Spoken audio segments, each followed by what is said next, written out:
In 2 Peter chapter 2, verses 1 through 3, Peter writes, "But there were also false prophets among the people, just as there will be false teachers among you. They will secretly introduce destructive heresies, even denying the sovereign Lord who bought them, bringing swift destruction on themselves. Many will follow their depraved conduct, and will bring the way of truth into disrepute. In their greed, these teachers will exploit you with fabricated stories. Their condemnation has long been hanging over them, and their destruction has not been sleeping." In verses 17 through 19, he writes, "These people are springs without water, and mists driven by a storm. Blackest darkness is reserved for them.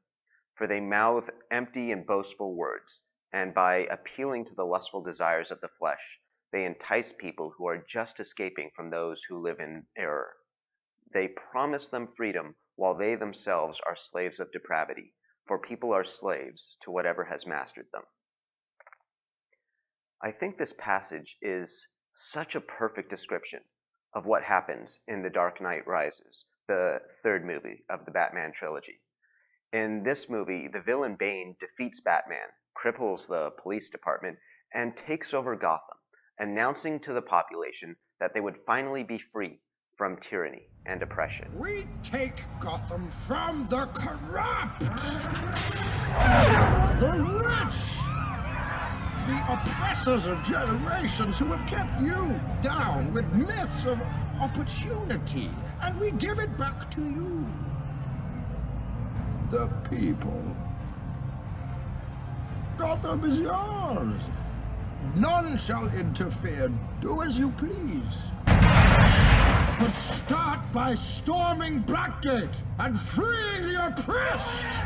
Bane appeals to the desire we all have to reject law and authority, the desire to do whatever feels good to us in the moment.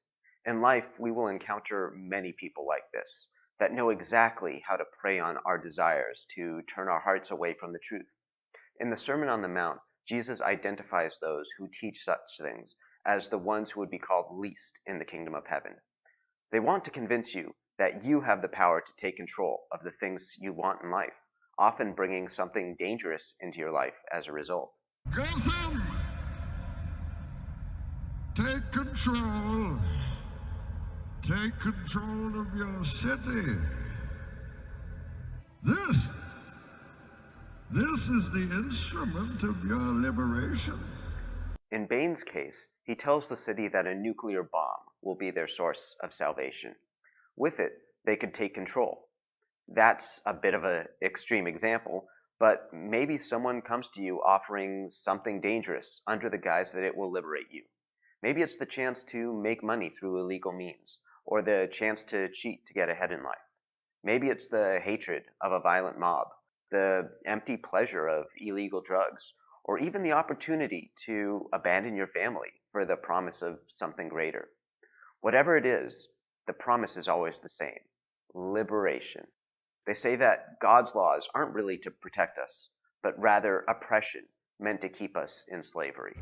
And we come here not as conquerors, but as liberators to return control of this city to the people. But you soon realize that you aren't really the one in control. You find yourself more and more dependent on this thing that was supposed to be what was setting you free. And before you know it, it's the thing that's making you a slave. Just like the people who gave Bane the opportunity to seize power, thinking they could exploit him, they quickly find there's no way to control him. No, you stay here. I'm in charge. Do you feel in charge?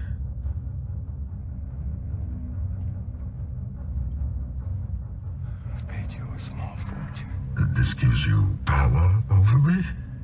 The reality is, Bane was never interested in setting the city free. His only goal was to destroy it. The same is true of sin in our life. Its goal is never actually to give us satisfaction. The real goal is to make us slaves and lead us to destruction.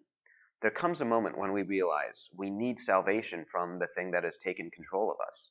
But even as we see it happening, sometimes our pride gets in the way. We think that we can get out on our own, that we don't need saving. Even as Batman returns to finally defeat Bane, He still needs to convince people that they'll all die if they continue to follow this madman. Save the city. Who says it needs saving? Maybe I like it this way. Maybe you do. But tomorrow that bomb's going off. We need to remember, when we're faced with those offering temptations to turn from what is true and good, that these really are lies intended to destroy us. Jesus wants us to remember that as we go through his teachings on things like hatred, lust, and pride. These are all things that promise to liberate us with power, but the reality is they'll just leave us trapped in a city with a nuclear bomb, just waiting to go off. So let's be on guard so that we won't be deceived. This great city, it will endure. Gotham will survive.